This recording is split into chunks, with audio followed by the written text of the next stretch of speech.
Nah, makanya ketika dipanggil misalnya Allahu Akbar, adzan, itu seakan-akan pertanyaan kepada kita, kamu manusia bukan? Kamu manusia bukan? Cuman ada satu makhluk yang turun ke muka bumi ini, hati-hati Bu ya, yang selama dia turun gak pernah mau sholat kepada Allah Subhanahu Wa Taala.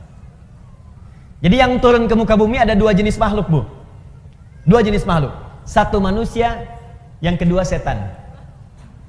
Saya ulang ya, satu manusia, yang kedua setan. Itu ada di Quran surah kedua Al-Baqarah ayat 38 paling kanan sebelah atas. Qul nahbitu minha jami'a.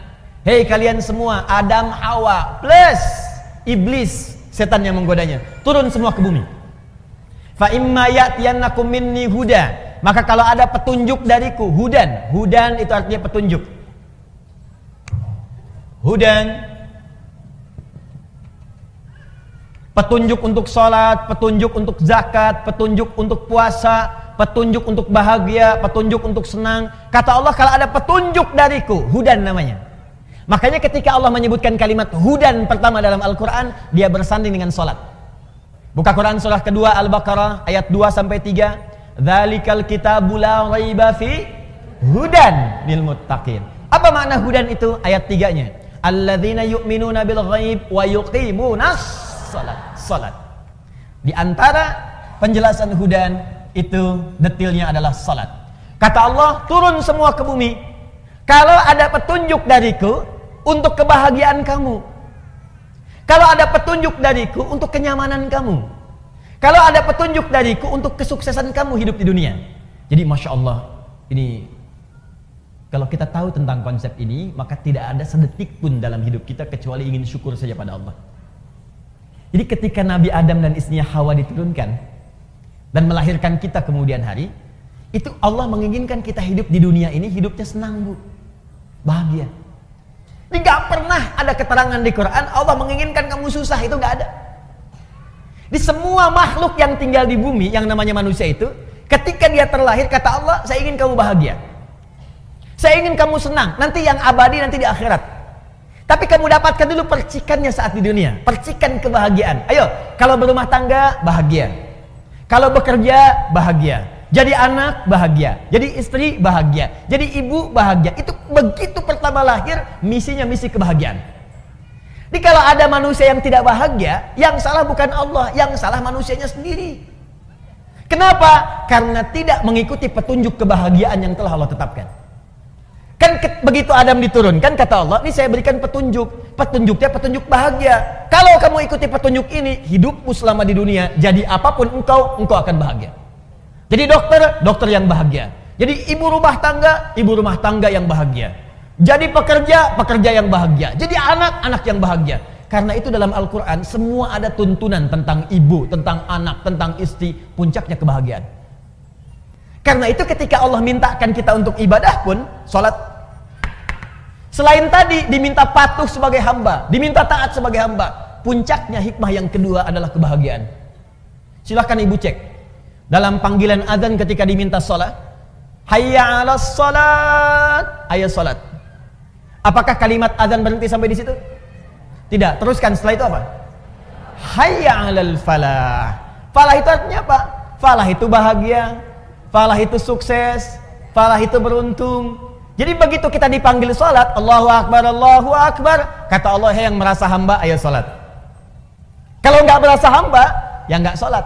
Berarti kalau ada yang tidak sholat, dia merasa dirinya bukan hamba. Cuman satu di antara dua makhluk, yang satu sholat, yang satu tidak. Yang sholat itu manusia, Adam dan Hawa. Yang tidak sholat adalah setan. Makanya setan itu ketika dia mendengar suara adzan, Allahu Akbar, Abu Daud nomor hadis 857. Fafarra syaitanu alaihi dhuratun. Maka setan ketika mendengar suara adzan langsung lari terbirit-birit saking tidak inginnya mendengar suara adzan. Jadi kalau ada yang alergi dengan adzan, suara apa ini? Berisik sekali. Laguku lebih indah daripada adzanmu, misal. Nah, ini sama dengan bukan saya yang bilang, awas hati-hati. Awas, nggak boleh saya jadi tersangka. Awas hati-hati. Bukan saya yang bilang. Ini sama dengan dia sedang dipengaruhi oleh setan. Karena hakikatnya manusia. Mesti beda. Jadi kalau ibu ingin bedakan, ibu itu manusia apa setan, gampang. Satu, manusia itu pasti sholat. Digampang aja. Kalau ibu sedang sholat, misalnya Allahu Akbar, ada yang tidak sholat, setan. Bukan.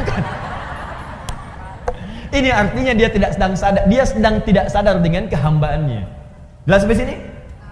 Maka jangan ikut kanan setan, Bu. Jangan bersaing dengan setan. Setan itu profesional dalam urusan maksiat. Dan sangat sempurna, perfect dalam urusan meninggalkan ibadah. Jadi kalau ibu sudah nggak mau ibadah, ibu sudah telat, ketinggalan. Udah ada setan yang duluan.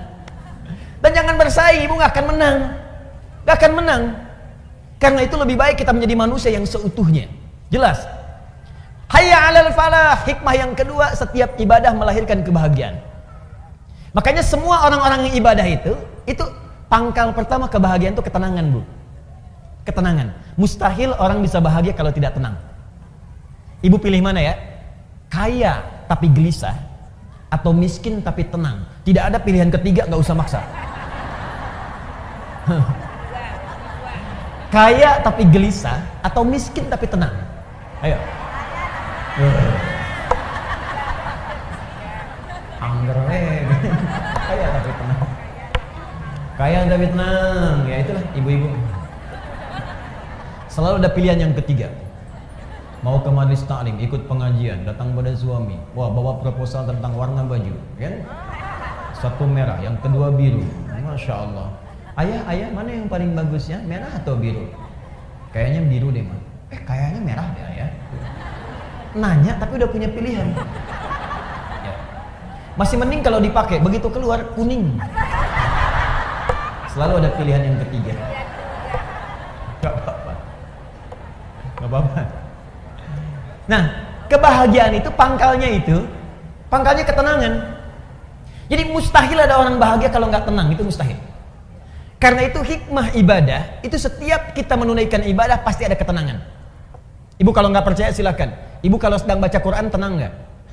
Tenang. Baca Quran ibadah bukan? Ibu kalau sedang berdoa tenang nggak? Tenang. Jadi berdoa itu walaupun solusi belum datang, tapi ketenangan tiba. Ya Allah, berikan kecerdasan pada anakku. Ya Allah, luluskan ia dalam ujiannya esok. Ujiannya baru besok, tapi ketenangannya sudah ada. Ya Allah, lancarkan pekerjaan suamiku, ya Allah. Ya Allah, tenangkan keadaan jiwa-jiwa kami. Jadi pekerjaan baru besok dikerjakan, tapi ketenangannya sudah tiba. Semua ibadah, pangkal pertamanya melahirkan ketenangan. Makanya ada rumus dalam perkataan para ulama, ibu, kalau sedang tidak tenang, sedang gelisah dalam urusan dunia, ibu berdoa. Atau ibadah. Pilih jenisnya yang mudah kita kerjakan. Misal di rumah tangga ada persoalan, alih-alih ibu bikin status yang tidak jelas. Sekarang banyak peluang dilakukan di media sosial. Ya lebih baik ibu kerjakan ibadah, ambil wudhu, menghadap ke kiblat, buka mushaf, baca. Walaupun solusi belum datang, tapi ketenangan itu akan tiba. Ustadz kalau nulis statusnya sambil baca mushaf gimana?